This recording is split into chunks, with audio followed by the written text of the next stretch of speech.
everyone, good day. I am Mary Rose Roque, first year BSHM student block 27. So today the content of this video is all about mastering Microsoft Word personal profile formatting challenge using different font styles, font sizes, and alignments.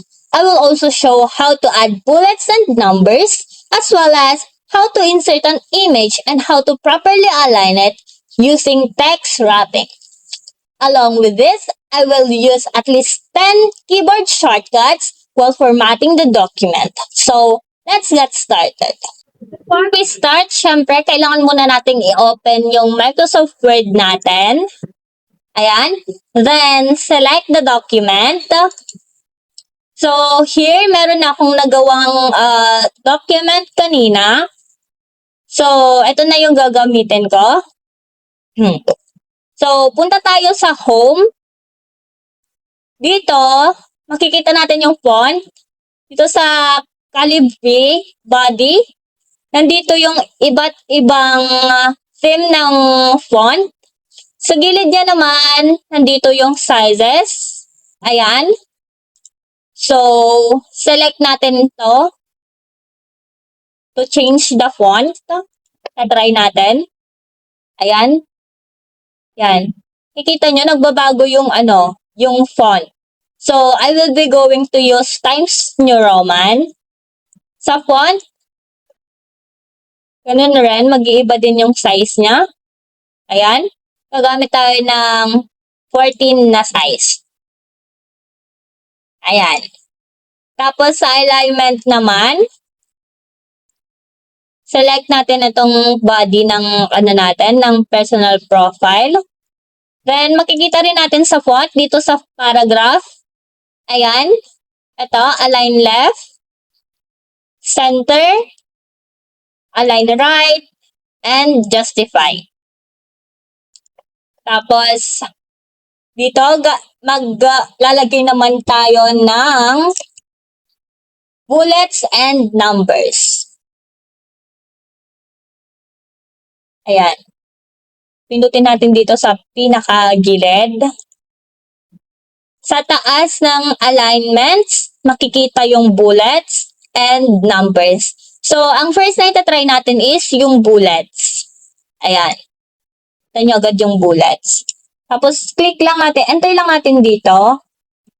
Yan. Ay. Wait lang. Dito. Enter lang natin dito. Yan. Enter din natin dito. Yan. Lalabas yung automatic na yung bullet sa gilid ng Word. Yan. Papakita na agad dyan. So, try naman natin yung numbers. Tanggalin lang natin to.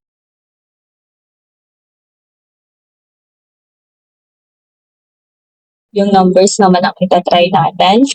So, punta ulit kayo sa home. Sa tabi ng bullets, makikita yung numbers.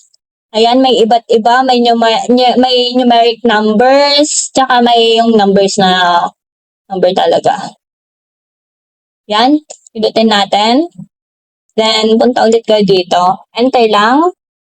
Kung ano yung ginawa natin sa, sa bullets, ganun lang din gagawin natin sa numbers para maglagay ng numbers. Ayan. So, yan, naka-numbering na siya. So, gamit na tayo ng 10 keyboard shortcut. So, first is press Ctrl A to select all. Kung makikita nyo dito sa baba ng, ng font, nandito yung bold, italic, tsaka underline. So, para mapadali yung pag lalagay natin ng bold, italic, tsaka underline, select all nyo lang, Ctrl A. Then, para mag-bold ito, Ctrl B. Yan, naka-bold na siya. Select all. Para mag-underline, Ctrl U. Para mag-italic, Ctrl I. Ayan. Ganun lang po kadali. So, tatlo na yon. tatlong keyboard shortcut na yan. So, select all nyo ulit. Yung dito sa body naman tayo. Wala. Dito sa body, Control L, sa align left siya. Control R, align right. Control J, justifies. I-justify siya. Automatic na yon. So, select all nyo siya. Control C, copy. Ito tayo sa baba. Control V, paste. Yan lang po. Then, select nyo yung kinopy-paste natin. Then, Control X, ikakat niya yung selected text. Ikakat niya yung selected text.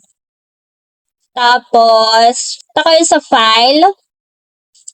Control N to create a new document. Tap the blank document. Then, pupunta na kayo sa bagong document. Balik tayo sa sa first document. So, mag-i-insert naman tayo ng image. Punta kayo dito sa insert. Click insert.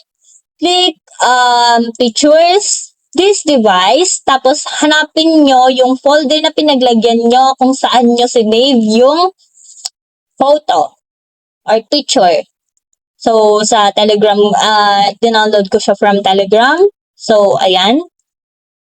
Ayan. So, ngayon, tuturuan ko naman kayo kung paano mag-text wrapping. So, nakikita nyo yung parang window dito. Parang window na may line-line, tapos may,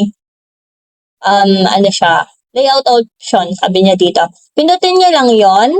Then, I will going to use behind text. Ayan. Pag napindot nyo na behind text, okay na yan.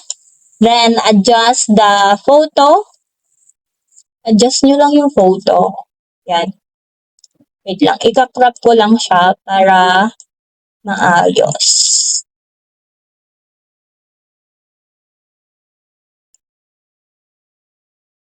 Yan.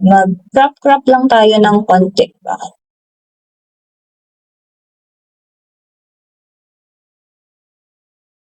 Para kunwari resume. Yan. Mag-crop tayo. Lagyan natin dito sa taas.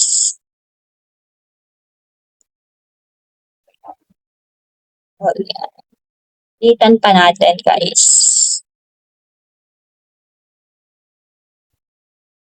Ayan. So, ayan ngayon, papalitan naman natin yung document name. Punta tayo dito sa document 1, save ang nakalagay. Click lang natin tong arrow, then paste natin yung pangalan ko, then dagdagan natin kung anong block ko. Block 27. Ayan. So, enter natin. So, yan. Kung nakikita nyo, napalitan na po yung saving na po yung document name. Wait lang po natin na mag-save.